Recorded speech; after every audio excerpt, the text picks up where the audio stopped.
Good morning everyone, आपका स्वागत है आपके अपने यूट्यूब चैनल द क्लास 365 में। तो फ्रेंड्स, हम लोग मॉडर्न हिस्ट्री पढ़ रहे थे और मॉडर्न हिस्ट्री में हम लोग 3 क्लास कर चुके हैं और आज हम लोग का चौथा क्लास है और इसमें हम लोग 1857 की क्रांति को देखेंगे, जो कि हमारे एग्जाम के दृष्टिकोण से बहुत ही महत्वपूर्ण है। तो चलिए हम लोग देखते हैं 1857 की क्रांति सर्वप्रथम कहाँ प्रारंभ हुई थी। तो ये मेरठ से प्रारंभ हुई थी 10 मई 1857 को। 34वीं रेजिमेंट के सिपाही मंगल पांडे ने किस स्थान पर विद्रोह किया था। तो ये बैरकपुर से किए थे, जो पश्चिम बंगाल में है। तो यहाँ एक क्वेश्चन बन सकता है, मंगल पांडे किस रेजिमेंट के थे। तो 34वीं रेजिमेंट के। ये किस स्थान से विद्रोह किया। तो बैरकपुर। और बैरकपुर कहाँ पड़ता है। तो पश्चिम बंगाल में। तो चलिए आगे बढ़ते हैं। आगे है वर्ष 1857 के स्वाधीनता संग्राम के प्रतीक क्या था। तो ये था कमल और रोटी। चलिए नेक्स्ट देखते हैं। वर्ष 1857 के विद्रोह का तत्कालीन कारण क्या था। तो ये था एनफील्ड राइफल्स में चर्बी वाले कारतूसों का प्रयोग। तो ऐसा कहा जाता है कि चर्बी वाला कारतूस में गाय और सुअर का चर्बी था, जिससे हिंदू और मुस्लिम दोनों नाराज थे। अंग्रेजों की शोषणकारी आर्थिक, राजनीतिक, धार्मिक एवं प्रशासनिक नीतियों के प्रभाव ने 1857 के विद्रोह का जन्म दिया। तो इसमें इसका कारण क्या था। अंग्रेज का शोषणकारी आर्थिक, राजनीतिक, धार्मिक एवं प्रशासनिक नीतियों का प्रभाव। देखिए तत्कालीन कारण पूछेगा तो उसमें चर्बी वाला कारतूस होगा, और जब इसका वैसे मुख्य कारण देखा जाए तो ये अंग्रेज का शोषणकारी नीतियों था। तो चलिए हम लोग आगे बढ़ते हैं। आगे है 1857 ईस्वी के विद्रोह के समय भारत का गवर्नर जनरल कौन था। तो ये थे लॉर्ड कैनिंग। तो हम लोग आगे देखते हैं। नेक्स्ट है 1857 की विद्रोह के समय ब्रिटिश प्रधानमंत्री कौन था। तो ये थे पामर्स्टन। फिर है 1857 ईस्वी के स्वतंत्रता संग्राम से संबंधित पहली घटना कौन सी थी। तो सैनिकों का दिल्ली के लाल किले पर पहुंचना। ये 1857 स्वतंत्रता संग्राम से संबंधित पहली घटना माना जाता है। 1857 के विद्रोह में भाग लेने वाला सर्वाधिक सैनिक किस राज क्षेत्र से था। तो ये अवध से था। चलिए यहाँ है 1857 ईस्वी के विद्रोह के प्रमुख केंद्र व प्रमुख विद्रोही नेता। तो हम लोग इसको देखते हैं। ये केंद्र है विद्रोही नेता, विद्रोह की तिथि और दमनकर्ता। तो सबसे पहले है दिल्ली। दिल्ली से कौन किया था नेतृत्व। बहादुर शाह जफर, जिसे बहादुर शाह द्वितीय भी कहा जाता है। और बख्त खां जो सैन्य नेतृत्व कर रहे थे दिल्ली से। यहाँ कब विद्रोह शुरू हुआ था। 11 मई 1857 को।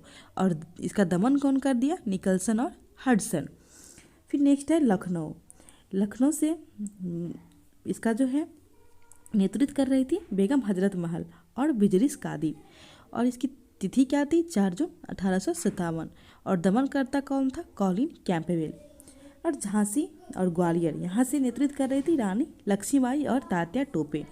विद्रोह की तिथि क्या थी। 4 जून 1857। और दमनकर्ता कौन थे। General Hugh Rose. फिर कानपुर से नाना साहेब तात्या टोपे से नेतृत्व कर रहे थे। और विद्रोह की तिथि थी 5 जून 1857। दमन करता थे कॉलिन कैंपबेल। इलाहाबाद से लियाकत अली। विद्रोह की तिथि थी 6 जून 1857। और दमन करता थे कर्नल नील। फिर फैजाबाद से विद्रोही नेता मौलवी अहमदुल्ला। विद्रोह की तिथि थी जून 1857। और दमन करता थे कर्नल नील। जगदीशपुर से कुंवर सिंह और अमर सिंह। और विद्रोह की तिथि थी 12 जून 1857। और दमन करता थे विलियम टेलर व विसेंट आयर। चलिए हम लोग आगे बढ़ते हैं और आगे देखते हैं। आगे है बरेली। तो बरेली से खान बहादुर खान। और विद्रोह की तिथि थी जून 1857। और दमन करता थे विसेंट आयर। फतेहपुर से अजीमुल्ला। और विद्रोह की तिथि थी 1857। और जनरल रेनॉल्ड। तो ये हम लोग के लिए बहुत महत्वपूर्ण है, इसको आप लोग बार बार देख लीजिएगा। तो ये है दिल्ली से कौन कर रहे थे। बहादुर शाह जफर और बख्त खां। लखनऊ से बेगम हजरत महल और बिजरिस कादिर। झांसी या ग्वालियर रानी लक्ष्मीबाई। कानपुर नाना साहेब तात्या टोपे। इलाहाबाद लियाकत अली। फैजाबाद मौलवी अहमदुल्ला। जगदीशपुर वीर कुंवर सिंह और अमर सिंह। बरेली खान बहादुर खान। फतेहपुर अजीमुल्ला। और इसके दमनकर्ता, तो आप लोग इसमें से दिल्ली के विद्रोह के दमनकर्ता को याद रखिएगा। फिर झांसी और ग्वालियर से जनरल ह्यूरोज। उसे इम्पोर्टेंट तो सब है जो, लेकिन ज़्यादातर एग्जाम में पूछा जाता है। जगदीशपुर के, जिसमें कुंवर सिंह और अमर सिंह। और इलाहाबाद, ये सब एग्जाम के दृष्टिकोण से ज़्यादा महत्वपूर्ण है। तो इसमें है 1857 के विद्रोह के समय मुगल शासक बहादुर शाह जफर थे। इन्हें इस विद्रोह का अखिल भारतीय नेता माना गया था। तो मुगल शासक कौन थे? बहादुर शाह जफर, जिसे इस विद्रोह का अखिल भारतीय नेता माना गया था, क्योंकि वे सबसे बुजुर्ग भी थे और मुगल साम्राज्य के उस टाइम वो शासक भी थे। तो चलिए हम लोग आगे बढ़ते हैं और आगे देखते हैं। आगे है 1857 की क्रांति। 1857 में किसने इलाहाबाद को आपातकालीन मुख्यालय बनाया था? तो ये लॉर्ड कैनिंग ने बनाया था। केंद्रीय संगठन की कमी तथा सुनियोजित रणनीति के अभाव में 1857 ईस्वी का विद्रोह असफल रह गया।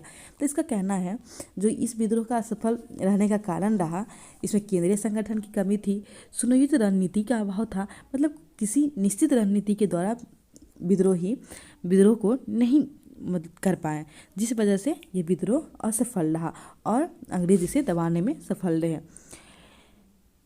लखनऊ में 1857 ईस्वी की क्रांति का नेतृत्व किस महिला ने किया था? तो ये की थी बेगम हजरत महल ने। आगे 1857 ईस्वी के स्वाधीनता संघर्ष में प्रमुख भूमिका निभाने वाली रानी लक्ष्मीबाई का जन्म कहाँ हुआ था? तो ये वाराणसी में हुआ था। रानी लक्ष्मीबाई को अंतिम युद्ध में किसने पराजित किया था? कैप्टन ह्यूरेज ने रानी लक्ष्मीबाई को अंतिम युद्ध में पराजित किया था। असम में 1857 ईस्वी क्रांति का नेता कौन थे? तो ये थे दीवान मनीराम दत्त। असम से कौन थे? तो असम से थे दीवान मनीराम दत्त।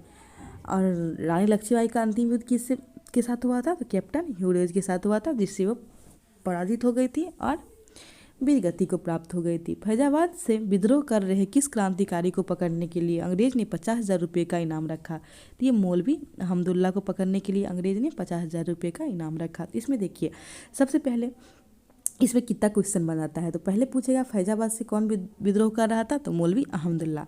तो किसको पकड़ने के लिए अंग्रेज ने 50,000 का इनाम रखा था? तो मौलवी अहमदुल्ला। तो इसी तरह हम लोग नेक्स्ट देखते हैं। कानपुर से विद्रोह का नेतृत्व कर रहे नाना साहब ने किसे अपना सेनापति नियुक्त किया था? तो ये किए थे तात्या टोपे को। तो कानपुर से विद्रोह का नेतृत्व कर रहे नाना साहब ने किसे अपना सेनापति नियुक्त किया था? तो तात्या टोपे को, जिसका अन्य नाम रामचंद्र पांडुरंग भी है।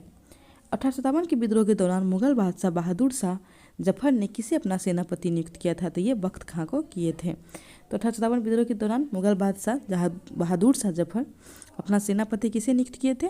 तो ये बख्त खां को अपना सेनापति नियुक्त किए थे। तो चलिए हम लोग आगे बढ़ते हैं और आगे देखते हैं। चलिए हम लोग आगे बढ़ते हैं और आगे देखते हैं। नेक्स्ट है वर्ष 1857 के विद्रोह के दमन के पश्चात भारत शासन अधिनियम 1858 पारित किया गया। इसके माध्यम से भारत का शासन ईस्ट इंडिया कंपनी के हाथों से निकलकर ब्रिटिश क्राउन के हाथों में चला गया। देखिए इसका ये मतलब हुआ जो 1857 की क्रांति के बाद भारत शासन अधिनियम 1858 आया और इसके माध्यम से ईस्ट इंडिया कंपनी के हाथों में जो भारत का शासन था, इससे लेकर सीधे ब्रिटिश क्राउन के हाथों में ट्रांसफ़र कर दिया गया और अब इस पे भारत पे शासन ब्रिटिश क्राउन के द्वारा किया जाएगा।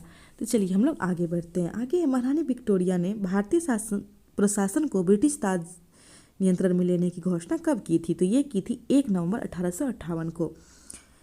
वर्ष 1857 के विद्रोह के दमन के पश्चात भारतीय सेना को पुनर्गठन के लिए किस आयोग का गठन किया था? ये किया गया था पील आयोग का गठन। तो ये याद रखिएगा 1857 के विद्रोह के दमन के पश्चात भारतीय सेना का पुनर्गठन के लिए पील आयोग का गठन किया गया था। वर्ष 1858 में के भारत शासन अधिनियम के द्वारा किसे भारत का प्रथम वायसराय बनाया गया? तो ये लॉर्ड कैनिंग को बनाया गया था। 1857 के विद्रोह में कौन शायर अंग्रेजों का आलोचक था? तो ये मिर्जा गालिब। ये मिर्जा गालिब जो थे 1857 के विद्रोह में अंग्रेजों का आलोचक के रूप में लिखते थे। चलिए हम लोग आगे बढ़ते हैं, आगे देखते हैं। आगे है भारत में शिक्षित मध्यम वर्ग तथा जमींदारों ने 1857 के विद्रोह में तटस्थता बनाए रखी। मतलब 1857 के विद्रोह से शिक्षित और मध्य वर्ग था जो जमींदार थे, उन्होंने इसमें कोई भी अपना योगदान नहीं दिया, या कह सकते हैं वो इसमें भाग नहीं लिए और अपना तटस्थ रहे। 1857 के विद्रोह के कारणों पर भारतीय भाषा में लिखने वाला प्रथम भारतीय कौन था? तो ये सर सैयद अहमद खां थे, जो 1857 के विद्रोहों के कारणों पर भारतीय भाषा में लिखने वाला प्रथम भारतीय थे।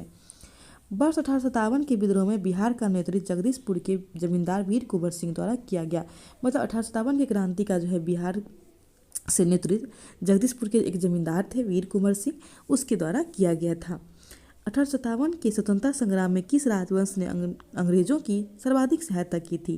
तो ये ग्वालियर के सिंधिया। चलिए हम लोग आगे देखते हैं। आगे है 1857 पर आधारित प्रमुख पुस्तकें। तो इसके बारे में हम लोग देखते हैं, इससे संबंधित पुस्तक कौन कौन सी है, पुस्तक और उसके लेखक के बारे में। तो द ग्रेट रिवोल्यूशन, तो ये अशोक मेहता द्वारा लिखा गया है। फर्स्ट वार ऑफ इंडिपेंडेंस, ये विनायक दामोदर सावरकर, जिसे बीडी सावरकर भी कहा जाता है, उनके द्वारा लिखा गया है। 1857, ये एस.एन. सेन के द्वारा लिखा गया है। सिपाही म्यूनिटी एट द रिवोल्ट ऑफ 1857, ये आर.सी. मजुमदार द्वारा लिखा गया है। हिस्ट्री ऑफ इंडियन म्यूटिनी, ये टी.आर. होम्स द्वारा लिखा गया है। रिवेलाइन 1857, ये पी.सी. जोशी द्वारा लिखा गया है। और causes of the Indian revolt, ये सर सैयद अहमद खान द्वारा लिखा गया है। तो ये हमारे लिए बहुत इम्पोर्टेंट फैक्ट है। चलिए इसको हम लोग एक बार और देखते हैं। तो इसमें है द ग्रेट रिवोल्यूशन, ये Ashok Mehta. First war of independence, ये है Vinayak Damodar Savarkar. 1857, S N. Sen. Sipahi mutiny at the revolt of 1857, ये R C. Majumdar. History of Indian mutiny, ये T R. Holmes. Rebellion 1857, P C. Joshi. Causes of the Indian revolt, sir Syed Ahmad Khan. तो इसको आप लोग ध्यान रखिएगा। चलिए अब हम लोग आगे बढ़ते हैं, आगे नेक्स्ट देखते हैं। नेक्स्ट है, किसने 1857 के विद्रोह को स्वतंत्रता की पहली लड़ाई कही थी? तो ये बीडी सावरकर ने 1857 की क्रांति को स्वतंत्रता की पहली लड़ाई कही थी। 1857 के विद्रोह को एक संयंत्र की संज्ञा किसने दी थी? तो सर जेम्स आउट्रम एवं डब्ल्यू टेलर ने दी थी।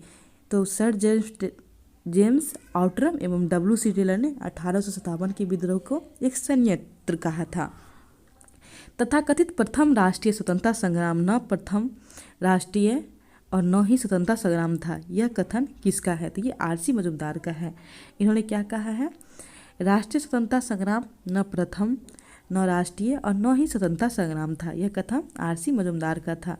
भारतीय स्वाधीनता आंदोलन का सरकारी इतिहासकार कौन था? तो ये थे एस.एन. सेन। तो चलिए हम लोग आगे बढ़ते हैं और आगे देखते हैं।